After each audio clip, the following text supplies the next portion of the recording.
कैसा है? जो सत है, धन है, चित धन है, वही आनंदमय भगवान है।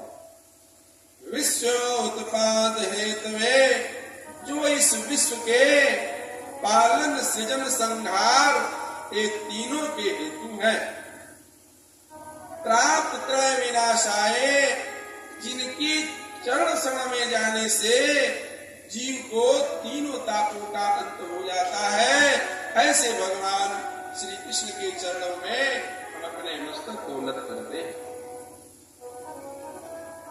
श्रीमद् भागवत महापुराण की कथा नैमिष सारण क्षेत्र में श्री सुखदेव जी महाराज सौनकादि ऋषियों को सुना रहे हैं। सौनकादि ऋषि 28,000 ऋषियों के मध्य में बैठ करके सभा का प्रतिनिधित्व कर रहे हैं और सूत जी महाराज से निवेदन कर रहे हैं कि हे प्रभु, आप हमको संसार के भय से मुक्ति दिलाने वाले कथा का पान कराइए। श्री सौनक जी उम्र में अधिक हैं, ज्ञानी भी है, लेकिन रसा स्वाद कुशलम, वह कथा का रस पान करने में बड़े कुशल हैं, बड़े अनभिज्ञ बन करके बैठे हुए हैं और सूत जी महाराज से निवेदन करते हैं। सौनक जी ने कहा कि हे भगवान,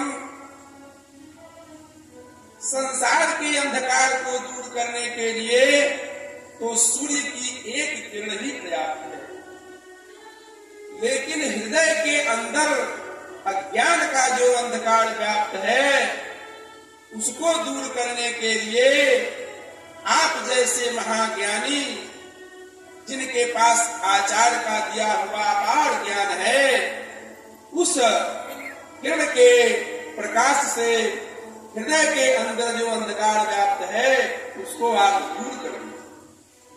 जो मोह माया का बंधन है उसको आप ध्वस्त कर दो। दूसरा प्रश्न किया श्री सूत जी महाराज से कि वैष्णव लोग ज्ञान और भक्ति को बढ़ाने के लिए क्या करते हैं? संसार में मोह और माया से जीव को उद्धार होने का या निपटने का क्या विकल्प है? हे सूत जी महाराज, अगर किसी को चिंतामणि मिल जाए, चिंतामणि का मतलब है कि जिस वस्तु का चिंतन किया जाए वह वस्तु प्राप्त हो जाती है। अगर किसी व्यक्ति को कल्प वृक्ष की प्राप्ति हो जाए तो उसके नीचे बैठ करके जिस वस्तु की कल्पना की जाती है वह वस्तु प्राप्त हो जाती है।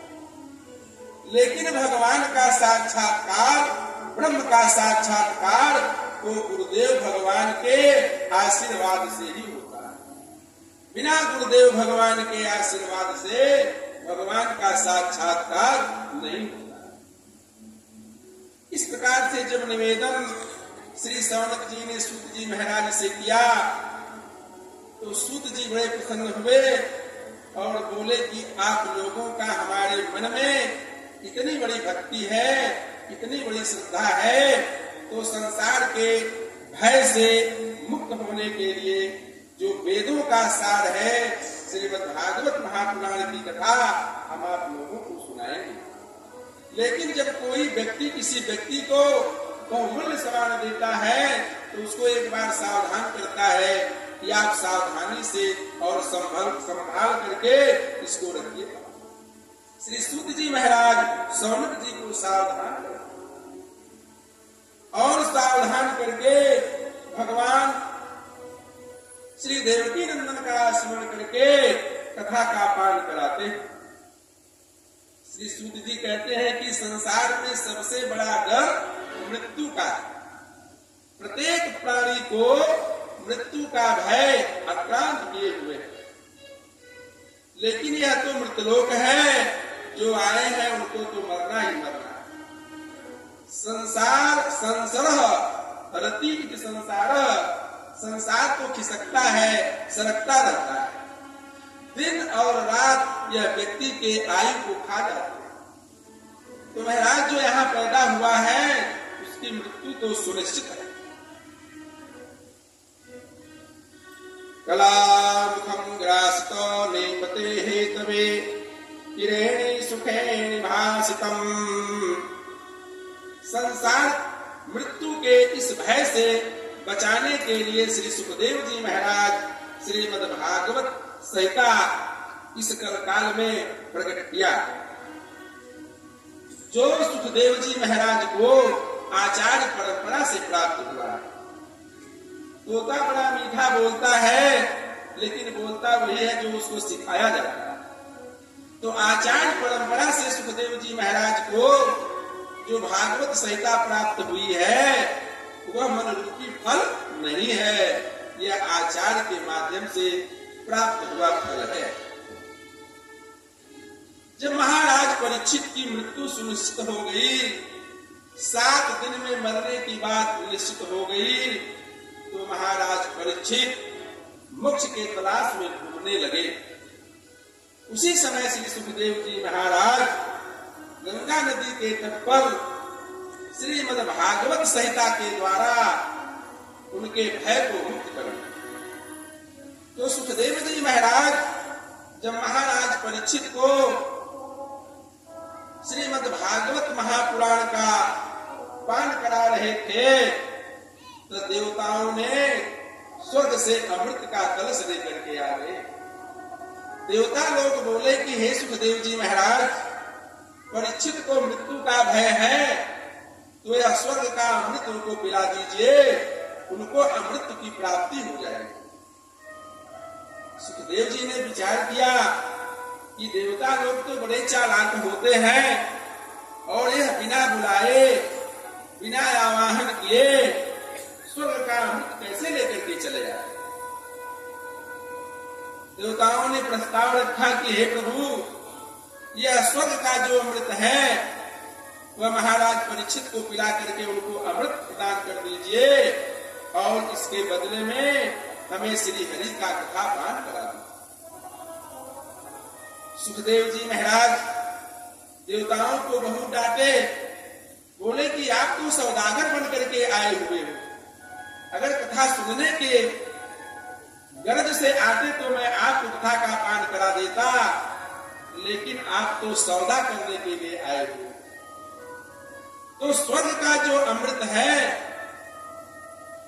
उसकी तुलना में हरि की जो कथा अमृत है वह बहुमूल्य है, और जो विनिमय होता है वह बराबर की वस्तुओं का होता है। कहाँ स्वर्ग का सुधामृत कांच का टुकड़ा है और जो हरि की कथा है वह बहुमूल्य मणियों का ढेर। तो विनिमय बराबर की वस्तु से होता है। यहाँ यह बात सिद्ध हो गई कि भगवान की जो कथा है वह स्वर्ग के अमृत से बढ़कर है। स्वकार्य कुशला शुराः, और स्वार्थी व्यक्ति जब आपके हित की बात करें तो आप सावधान हो जाइए। देवताओं ने राजा परीक्षित के हित की बात कही, अपने हित की बात नहीं कही, लेकिन सुखदेव जी महाराज को समझ गए। आगे की पंक्ति में सुखदेव जी महाराज देवताओं से कहते हैं कि जो स्वर्ग का सुधामृत है वह किसी पुण्य आत्मा को मरने के बाद स्वर्ग में जाकर के प्राप्त होता है, और जो भगवान की कथामृत है यह मृतलोक में चाहे पापात्मा हो, चाहे दुष्ट आत्मा हो, चाहे पतित आत्मा हो, सबके लिए सुलभ है। अर्थात स्वर्ग का जो सुधामृत है वह पक्षपाती है, और भगवान की जो कथामृत है वह पक्षपाती नहीं।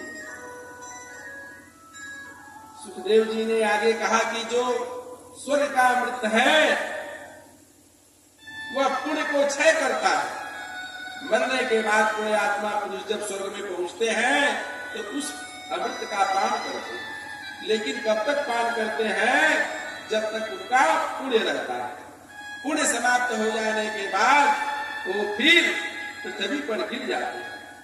और भगवान की जो कथामृत है यह पापों को नाश करता है और भगवान के मोक्ष पद को प्रदान करता है।